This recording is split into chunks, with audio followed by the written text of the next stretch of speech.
And this means freedom, self-awareness, expression. And this to me means you can be more than one thing. I'm Jasmene Bowdry, and you're listening to And This Podcast. Should you build a product brand as an influencer? Whether you are a content creator, a celebrity influencer, we're seeing so many of them shift into creating product-based brands. For instance, Kim Kardashian with Skims that is now valued at $4 billion.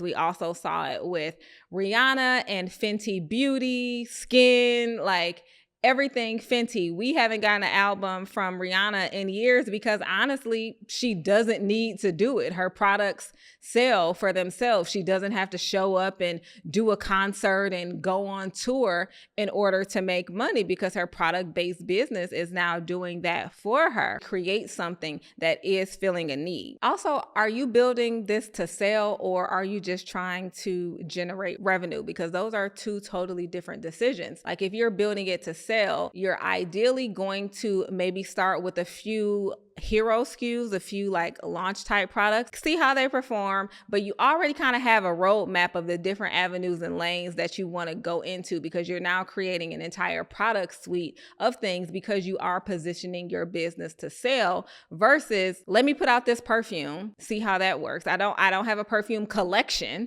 right? I'm just going to put out this one item.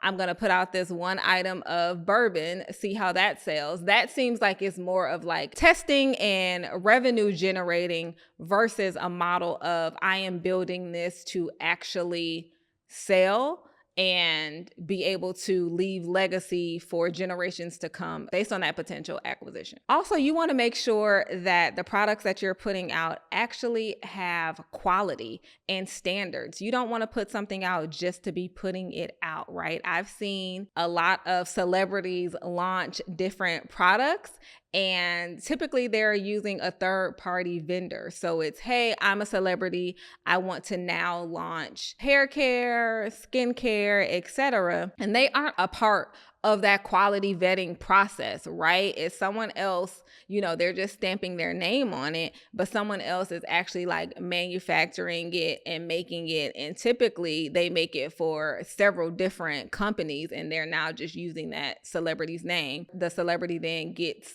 a percentage of that. So they get royalties from that versus you creating something that you genuinely believe in, that you genuinely believe will solve a need and fill in gaps in the industry. Most small businesses are not prepared for mass retail at the level that they think.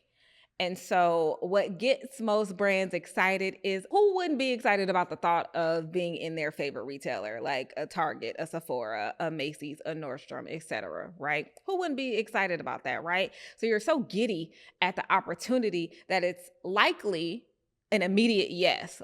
You don't even think about it. You don't even vet it. You don't go through your data. You aren't making strategic based decisions on, does this retailer fit not only with, my brand, my audience, who I serve, but am I in a position business-wise to be in retail?